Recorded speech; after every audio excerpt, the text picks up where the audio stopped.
El segundo elemento del triángulo diabólico, la crisis ecológica sin precedentes, yo nombraría, digamos, algunos, y que seguramente tienen que ser también juzgados ante tribunales internacionales, como el caso de la British Petroleum y la mayor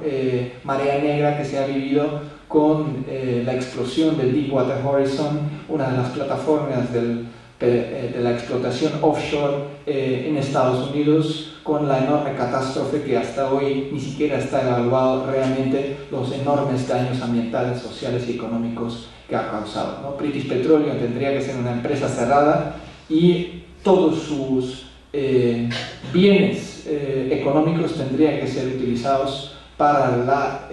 digamos, restitución de los espacios ambientales destruidos por esta empresa, ya no solo en el Golfo de México, sino a nivel mundial. Pero también tenemos casos tan graves como la explotación de gas y petróleo en Nigeria, donde afortunadamente por lo menos dos juicios se están dando todavía, una en la Corte Federal en Nueva York y otra en Holanda contra la empresa Shell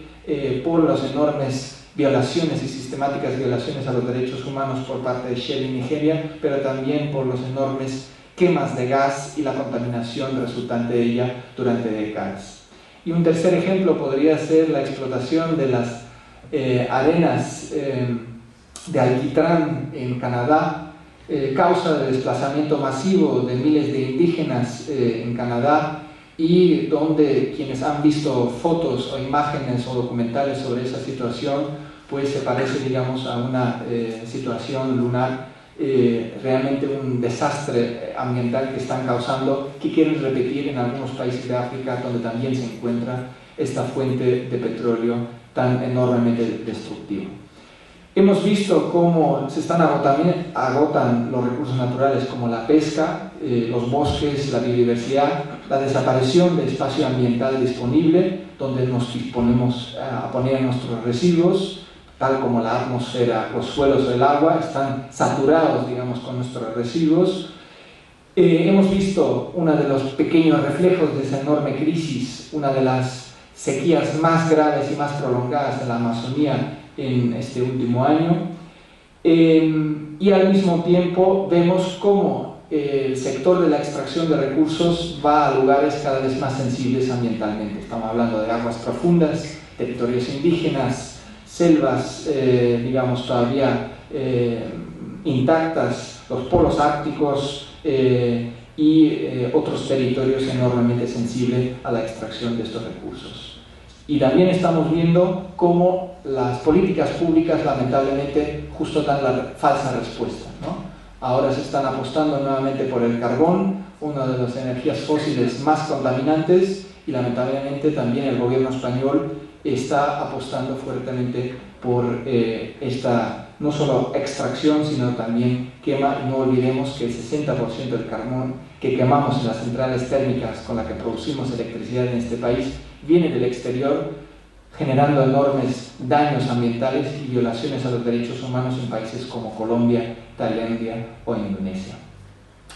El tercer ejemplo de ese triángulo diabólico es la cuestión de la crisis climática. Justo hoy termina en Bangkok, en Tailandia, una de las reuniones preparatorias para la próxima cumbre de Naciones Unidas, de lo que se llama la Convención Marco de Naciones Unidas sobre Cambio Climático, y cuáles son, digamos, algunos de los análisis que podemos hacer en relación con ellos, ¿no? Los países enriquecidos manipulan constantemente las negociaciones multilaterales, alejando estas negociaciones del punto central que tendrían que tener, que es la reducción radical hasta un 50% de aquí al 2020 de sus emisiones de gases de efecto invernadero. Buscan, digamos, soluciones basadas en el mercado y además la financiación que ellos mismos se comprometieron con el Protocolo Kioto y la Convención Marco, que no lo están dando a los países que están sufriendo el cambio climático y no lo han provocado, pues no están dando esta financiación, pero encima están buscando fuentes de financiación basados en los mercados financieros, basados en las falsas soluciones como los mercados de carbono, que en el caso de la Unión Europea han mostrado no hacer reducir las emisiones, sino aumentar, pero sobre todo generar nuevos recursos financieros para los más contaminantes. Hemos visto con la caída, digamos, del consumo energético a causa de la crisis económica en estos últimos años, las empresas energéticas y empresas como Mittal, que aquí está contaminando en Asturias, han hecho enormes beneficios al vender sus créditos de carbono que han conseguido con estas falsas soluciones que les han permitido los mercados de carbono creados por la Unión Europea. Ahora mismo en Bangkok, para hacer un mini resumen, se ha ignorado, digamos, porque se ha basado en los acuerdos o falsos acuerdos de Cancún, se ha ignorado completamente la ciencia, se han violado los principios de Naciones Unidas y del plan de acción formulado en Bali en el año 2007, se ha violado el principio de consenso porque se ha ignorado, digamos, el veto del gobierno de Bolivia en Cancún.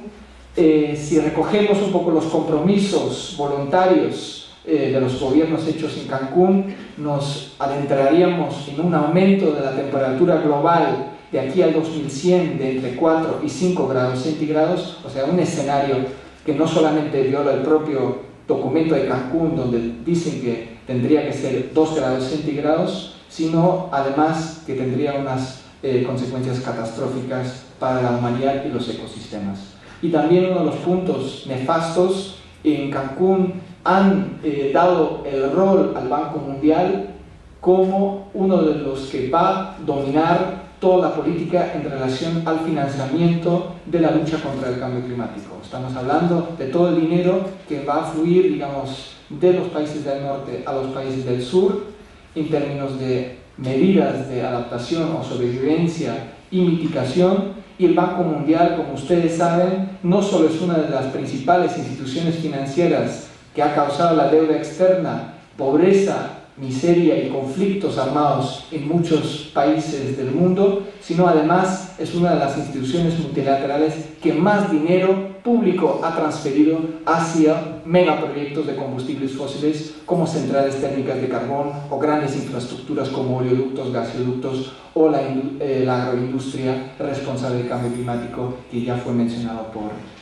Mónica. Este es el escenario, digamos, de Cancún a Bangkok, y lamentablemente en Bangkok no hemos visto ningún cambio de paradigma, ningún cambio, salvo uno pequeño, que los países del ALBA, que digamos en Copenhague todavía apoyaron la postura